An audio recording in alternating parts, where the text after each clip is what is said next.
everyone, and welcome to Montessori Mindset, a podcast from Waterfront Academy where we explore child development, education, and the many ways we can support young people as they grow into confident, compassionate, and capable humans.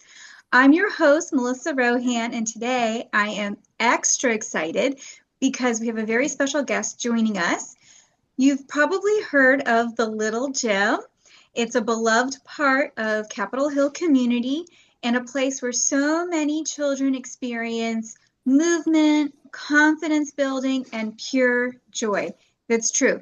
The joy is very, very evident. And today we are joined by Coach Tony. He is the gym director and someone who brings tremendous energy, passion, and heart to children's physical development. So welcome today, Coach Tony. Thank you so much for joining us.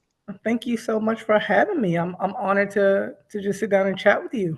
Yeah, and then for anybody, when you get to the end of this podcast, I'll go ahead and we'll put all your details so people can get a hold of you, because I think that you are doing a huge service here for the community, and we want to make sure that people can get a hold of you.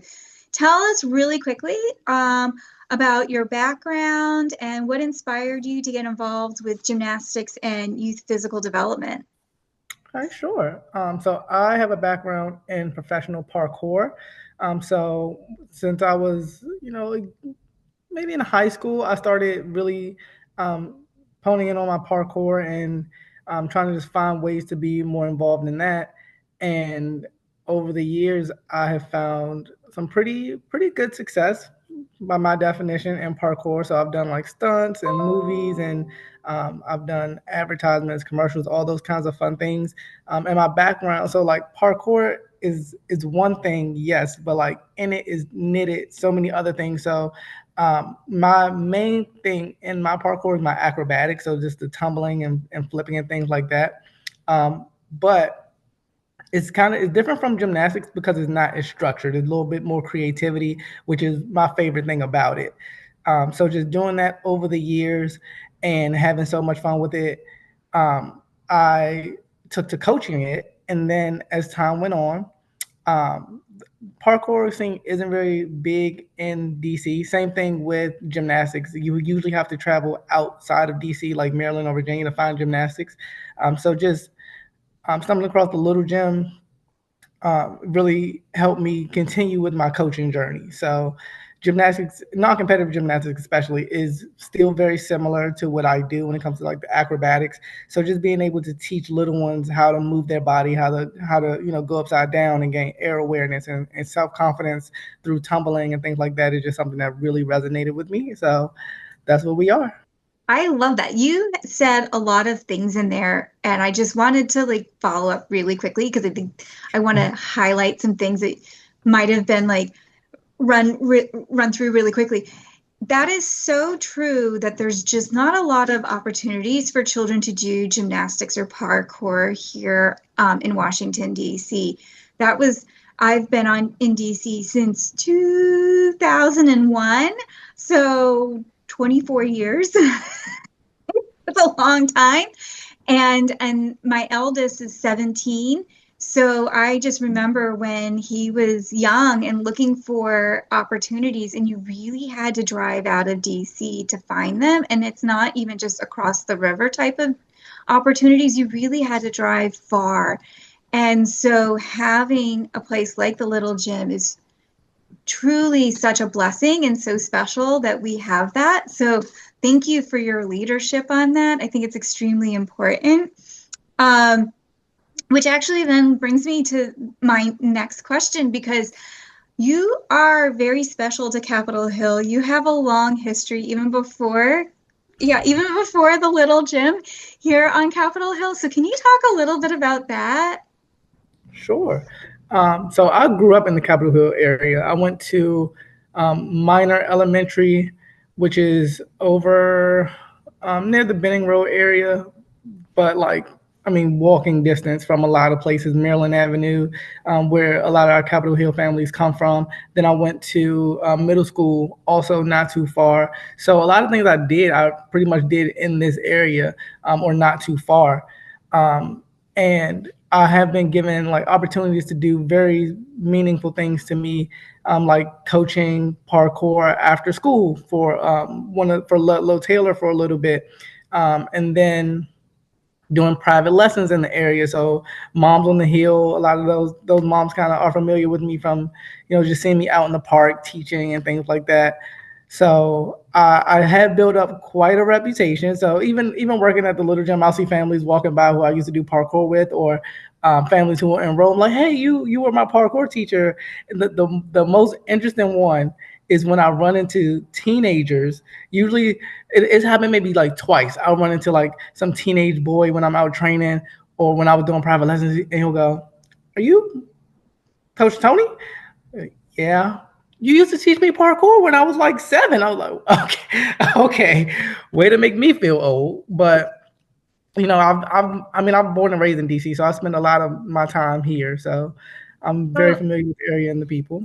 isn't that so special when that happens? That happens to me too, being doing this for so long. And like, one, when they recognize you out of context, it always takes a second for you to be like, okay, how do I know you? Which age group? So that Yeah. always takes a second for my head to like connect all the dots. But especially when they grow up and you're like, wow, like, I mean, it means a lot that they remember. That means a lot that you obviously made an impression. But boy, am I like, oh man, what are you now, like 16? Jeez, okay. right? Yeah. So, and then like, what's funny is that like the parents or the child will tell you, especially if you ask, but a lot of times before you ask, they'll tell you what they're doing now. And so they'll say, oh, now I'm doing this and now I'm doing that. And sometimes it's surprising, but sometimes when you reflect on it, it's not surprising at all because like they're just the same beautiful child that you got to meet back in the day. So Mhm. which brings me to my next question, Lane. How have you seen the Little Gyms programs impact local children and families? So we have some families who've been with the Little Gym for years. Like we opened in 2020, um, and I've seen some families. There's very few, maybe like 2 or 3, that's been with us since the very beginning. Like some of their kids started in the parent-child program, and now they're in our grade school program for kids who are 6 and older. And it clearly shows that there is a need for this kind of space, and it really means a lot to them. And just seeing how they grow, how they develop, what it's doing for them, just watching them come out of their shell. We have some kids who, when they were younger, or they'll leave and come back. So we have one kid specifically that really stands out to me, because we had her when she was in our 4-year-old program. And she's very quiet, very reserved, sweet child. You could just tell she was very sweet. And they recently returned to the gym maybe 5 or 6 months ago. Um, and now this girl's in one of our most advanced gymnastics classes. Wow. And it's just so crazy to know that every time I see her, I'm like, hey, did you know she was I'll tell the teacher, like, she was in Giggle Worms, right? And like now she's a twister. She's working hard. You can see the growth.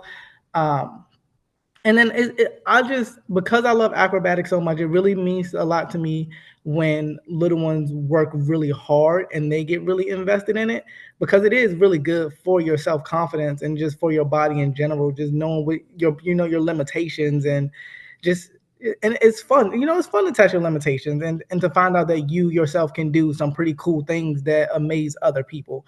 And I love to see them kind of have that feeling.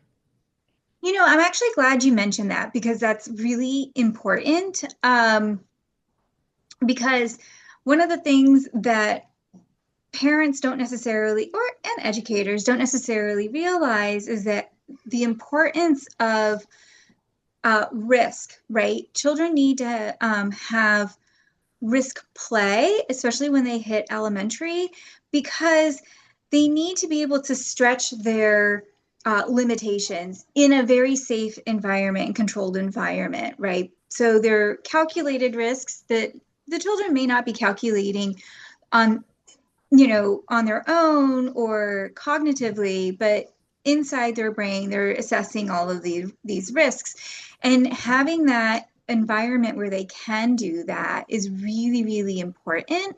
And it helps. The reason why it's important is because later in life, they can operate a little bit more independently and they can take risks without having to worry about the big failure because they'll calculate it ahead of time, right? So sometimes when you take these risks, there are real big consequences associated with them, obviously, right? So for example, an example of like a calculated risk that would not be a good one, but if you never took risks before, you might be not interested in trying to do something new, but also you might go, overshoot it and try something super new and then like have like the big loss, right? So it could go either way. So an example would be if you wanted to invest money, you wouldn't necessarily know how to assess how much to invest or what to invest in because you wouldn't necessarily know how to calculate it. So you may not invest money at all, putting you, short-sighted of your financial goals. Or on the converse side, you might overshoot it and you might throw everything into this investment that isn't very smart. And so you haven't assessed the risk well enough and you've lost everything, right? So it could go both ways. So I understand we're talking about movement, but this is applicable in so many different areas of adult life. And so starting them out really young, you talked about how this child is like stretching their boundaries and trying these really big twists and flips and etc. Like that's a big deal that you give them that opportunity because it means that future version of that person will be able to calculate risks whether it's in relationships or it's in professional or it could be like in jumping across the creek, like are they gonna be able to make it? So I think that it's really important work that you're doing there. Do you see that? Oh, absolutely. Like, one thing that I've always said is, especially with the way that I train my body, it is very much applicable to so many things outside of acrobatics and parkour because, like you say, like with the wrist, absolutely. A lot of times too, even just thinking about things like everybody feels fear. Everybody gets nervous about doing certain things, and people might see me doing cool, crazy stuff, but they don't understand that before I did this, I had to think about it a lot. Maybe it took me a few, tries to even want to attempt it, but I have to tell myself things like, you've done this before. You've done this in a safe place.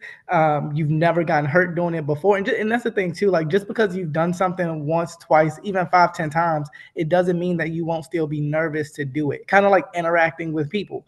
Like just because you talk to people on a regular basis doesn't mean when you meet a new person they won't be a little bit difficult to approach. So it's very much applicable to those small things in life outside of that. And I tell people that all the time. Like once you start to break that barrier, you can kind of push yourself in other ways to do other things too. So I absolutely agree, and I see it all the Yeah. time. Oh, yeah. And I think that like you're setting them up for a growth mindset, which is exactly what we want for the adults in life is to have that growth mindset, right? We don't stop Yeah. learning. And in order to learn, we have to like put ourselves in a place to, you know, at a risk to fail, right? And like, Yeah. but calculate those risks, et cetera, excuse me. So from your experience, what role does movement play in supporting children's health, emotional well-being, and brain development? Have you had that opportunity to see those things? Absolutely. So once again, I'm speaking from what I see because honestly, I don't have children of my own. So I'm not with a child, long hours of the day unless it's like camp. And even then, that's not my child. So, Right. I'll tell parents all the time, like they go, you guys are so patient. And I'm just like, we're with your child for like an hour. If they're here for camp, 6 hours maybe, but you still have to live with them. So you take that home with you. But I one thing because we covered a lot of what the benefits of acrobatics and gymnastics and just moving your body, but one thing that I have recently thought about was how it helps with things like depression, especially when you just movement in general, even for adults. Like I see a lot of TikToks and memes about guys when we're depressed, we go to the gym and want to build muscle and things like that.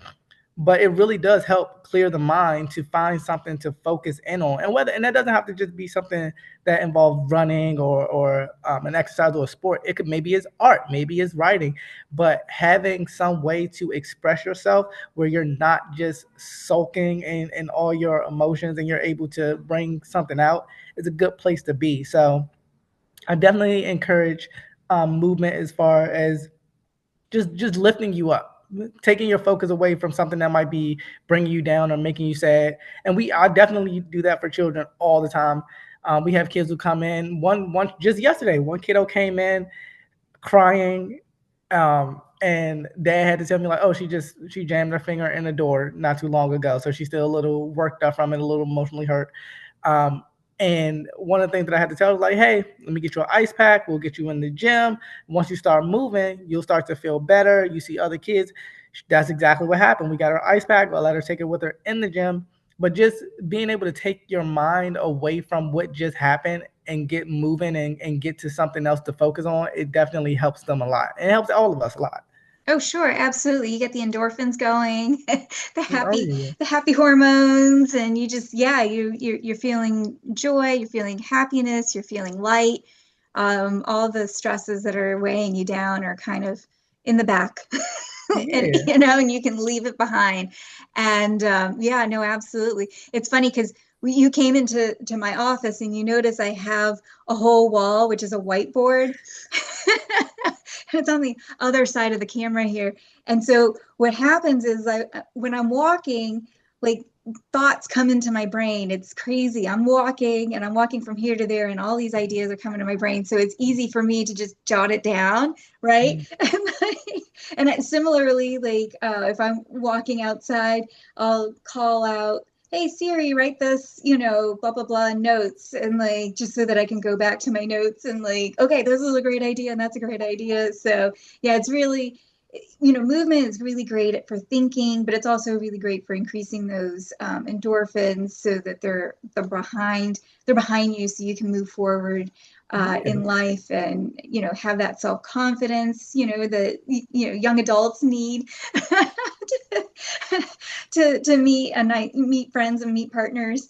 So yeah, so it's really important for just your emotional health and for thinking, but also just like our bodies need to move, and we now are in a society where we just aren't moving enough, especially in an urban area where unless you are walking to work and a lot of us drive or kind of, you know, really kind of handcuffed to our cars, we just aren't moving enough. But we're as humans, we are supposed to move, and we're supposed to stress our bones and stress our muscles and stress these systems so that they can continue to grow and develop healthy. And so having the little gym, you're giving that opportunity.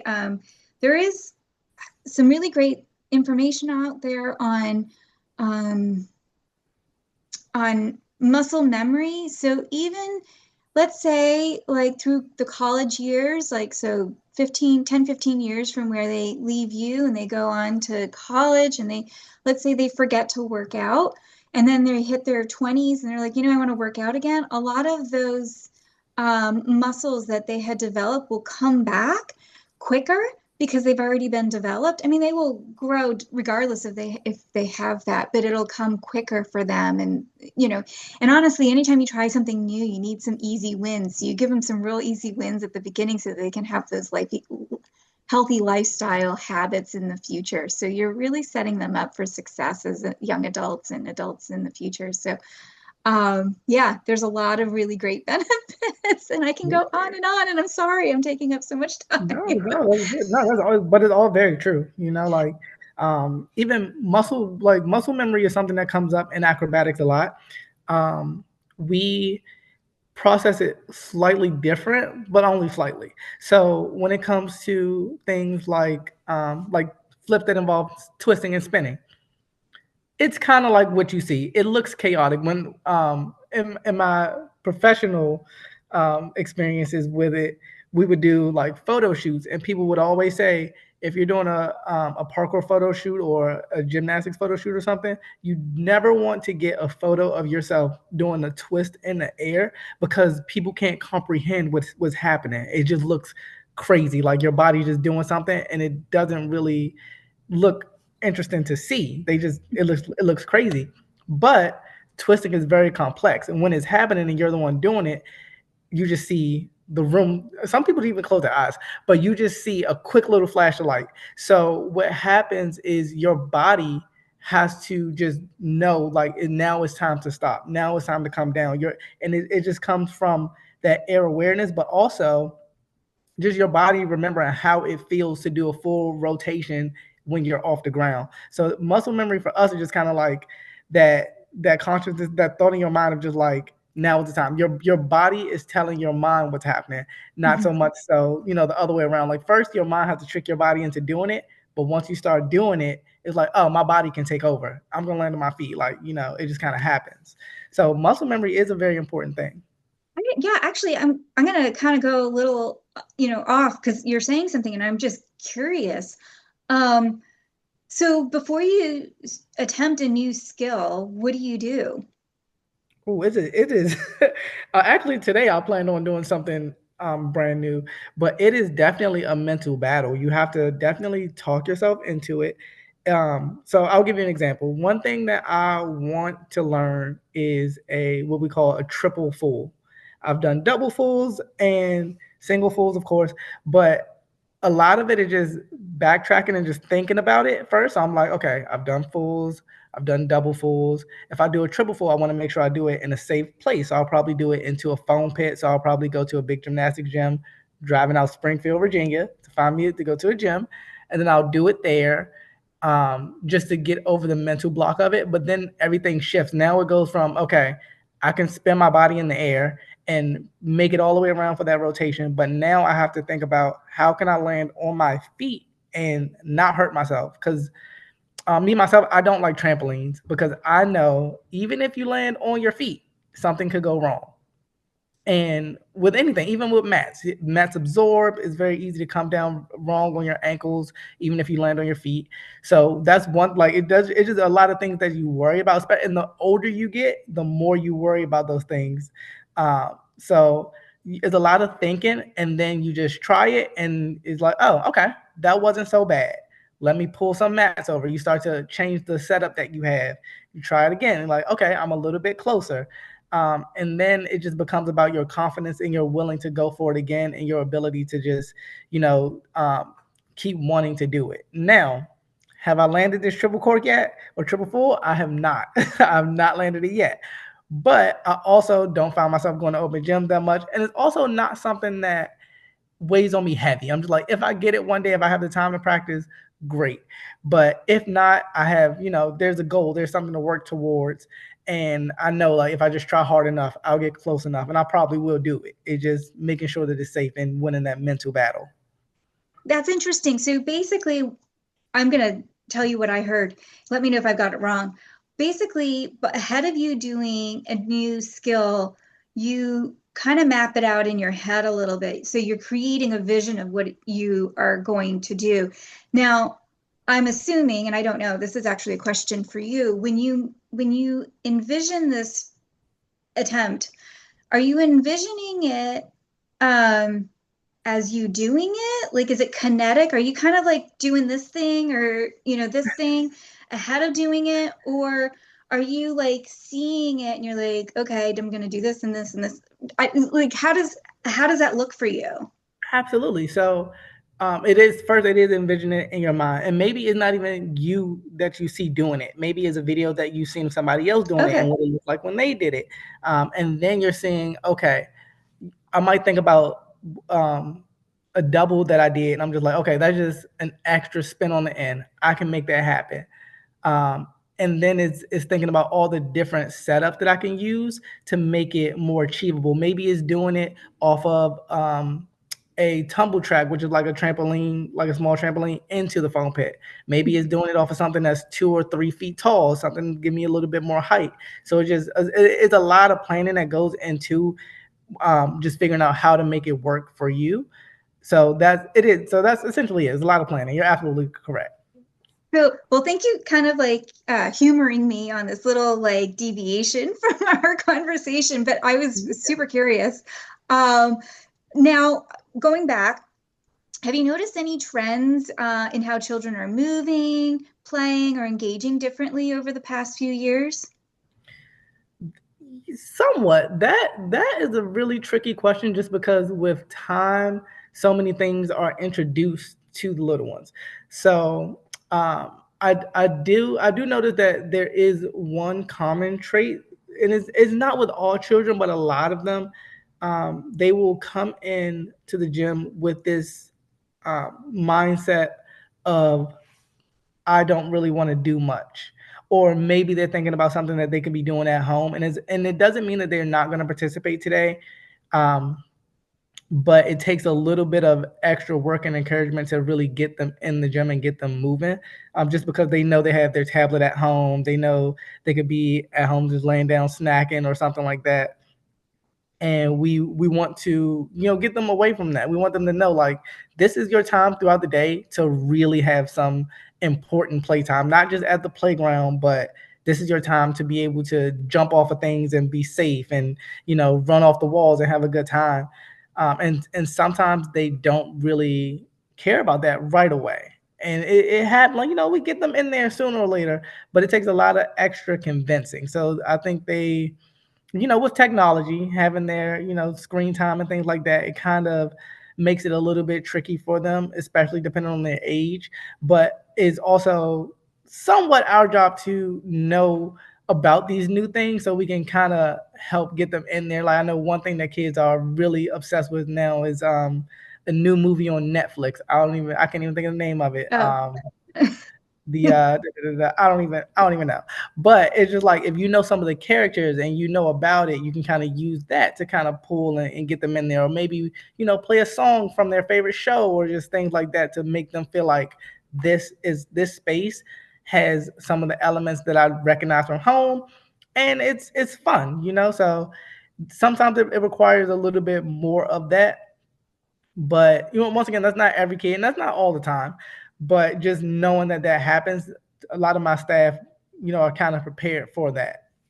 that's actually really great. And I love it kind of lends itself right to my next question, which was what kind of advice do you have for parents who want to encourage activity, balanced lifestyle at home? Okay.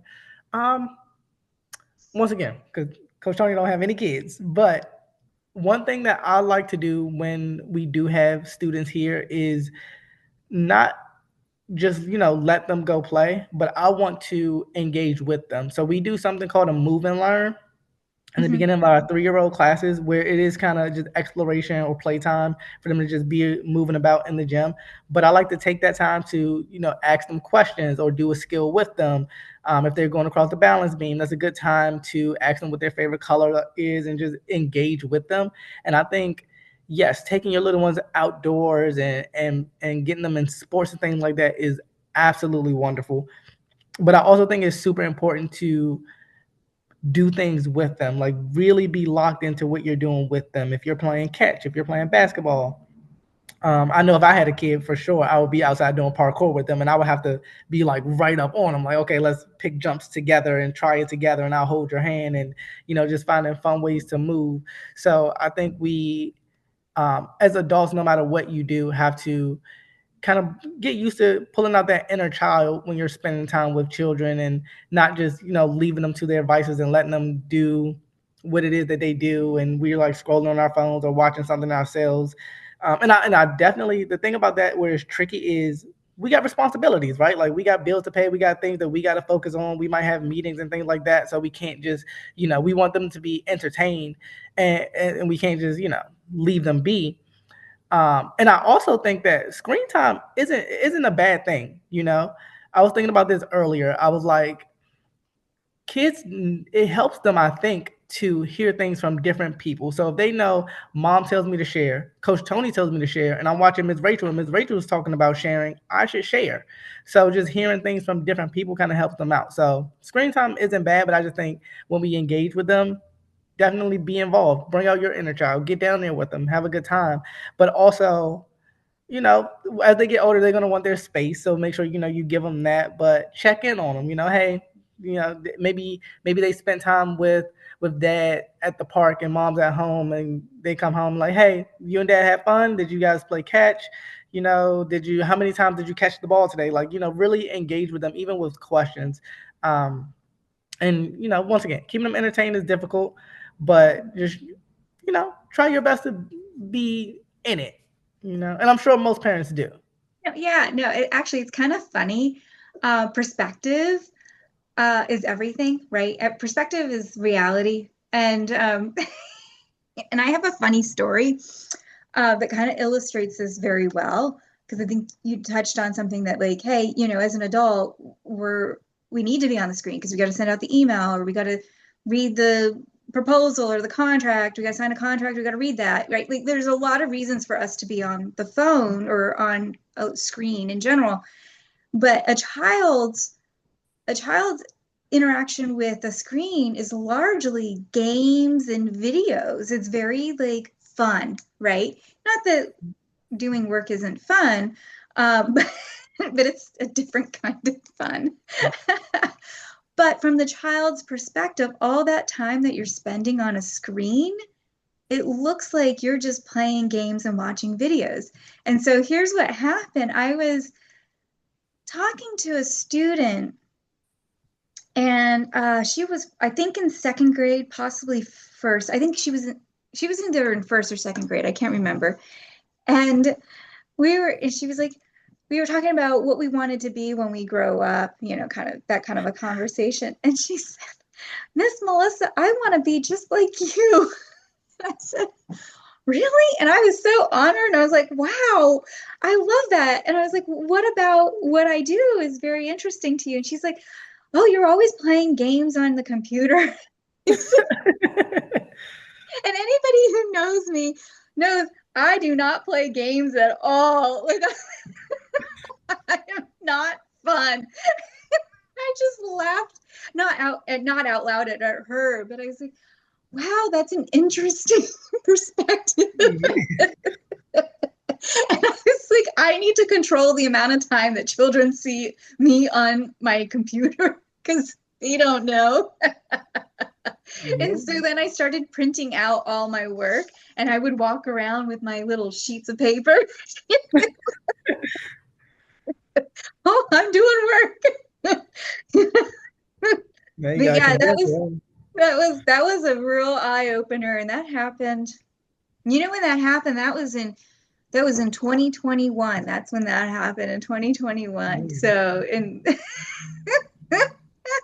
that was funny. Anyways, so is there anything that you want to have parents know about the little gym? Anything that we need to how would they get a hold of you? Things like that. But before I get there, I gotta go back because like that story kind of reminded me of this thing that happened to me when I was teaching my after school program at Ludlow Taylor Elementary, and this one kid said something very similar to me, and I was blown away because not only did he say something very similar, but he gave me a job title that I didn't even know I had. We was having that similar conversation as they're jumping. I'm like, this is a great time to not only, I set them up so they can do their own little jumps. But I'm like, because I don't have to do so much, this is a great time for me to actually like engage with them and talk to them and ask them questions. So I asked this one kid what he wanted to be when he grows up. And he goes, I want to be a parkour master like you. And I was like, oh, what, sir? Like who? Because first of all, because I do like mostly acrobatics, and I never saw myself as like a parkour master. I'm just like, yeah, I'm good at the flips and I do some parkour, but I guess I am teaching it. And I think that's where they pull from is like, oh, you can do parkour well and you teach it. But I'm like, Hester though, and it's stuck, and I'm just like, who am I to tell you that you're wrong? I like this title. Like, let's go with this. And it's just like Right. kids are they're so funny. And that was a moment too that really stuck with me, and I was just like, this I will never forget this. I love So that. Parkour Master Tony. yeah, I was like, me? You want to? All right, buddy. I mean, we can get you there, though. Love You it. I know? love it. Oh yeah. So, But oh no, you go on. no. Go ahead. Yeah, please tell us how we can get a hold of you. Oh sure. I'm at the little gym almost 7 days a week. I'm here 5 days a week. The only days I'm not here is Wednesdays and Thursdays, but the gym is open 7 days a week. Unless there's a major holiday, we'll be closed. You can always reach us by phone. I think the best way is email because we have over 400 members. So those phone lines can get a little busy. It can be kind of hard to call everybody back. We do our best. If you leave a voicemail, we check voicemails daily. So we always try to give people a call back. The email inbox gets cleared out pretty much at the end of every day. So email is a good way to go. Our email address is tlg on Capitol Hill, DC at thelittlegym.com. If you sign up for things with us, you might get an email from Unleash Brands, which is the company that owns the Little Gym.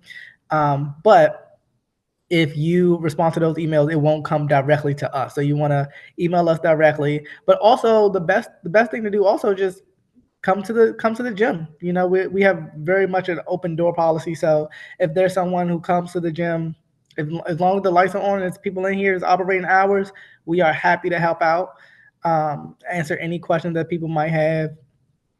We often offer discounts and things like that too. So even if you inquire and you're not really interested in doing regular weekly classes, we have other opportunities for you as well. We got birthday parties, we do day off camps. So we try to have something for everybody. Yeah, and we start at 4 months. So if your little one is four Wow, months 4 old, months. I love that. yep. No, those aren't Coach Tony's classes. Coach Tony does not teach the 4 month olds, but I can very much tell you what they do, and it is a lot of sitting up straight, a lot of tummy time, a lot of using small equipment. One of the big things that I think is really cool about those classes is the relationship building with the parents. They have a good opportunity to be around other parents with little ones their age. And, if you want to flip your baby upside down, perfect place to do it. It's Matt's here, you know, that's the best part. Oh my gosh, I could go on and on. We're gonna have to do this again because I want to talk about that. I want to talk about that because I've got so many thoughts on that. Yeah, Yeah, the we'll do this 4 month old. again. Coach Tony, thank you so much for joining us today. Your passion for children, for movement, for our community truly shines through. We're so grateful to have the Little Gym as part of the Capitol Hill family, and even more grateful to have you working with so many of our neighborhood's children. For our listeners, if you want to learn more about the Little Gym or sign your child up for a class, you can find them right here on Capitol Hill, in the heart of Capitol Hill. And of course, if you enjoyed today's conversation, be sure to subscribe to Montessori Mindset for future episodes, parent workshops, educator conversations, and all things Montessori. Thank you so much for listening. I'm Melissa Rohan, and we'll see you next time on Montessori Mindset. Thank you so much. Thank you.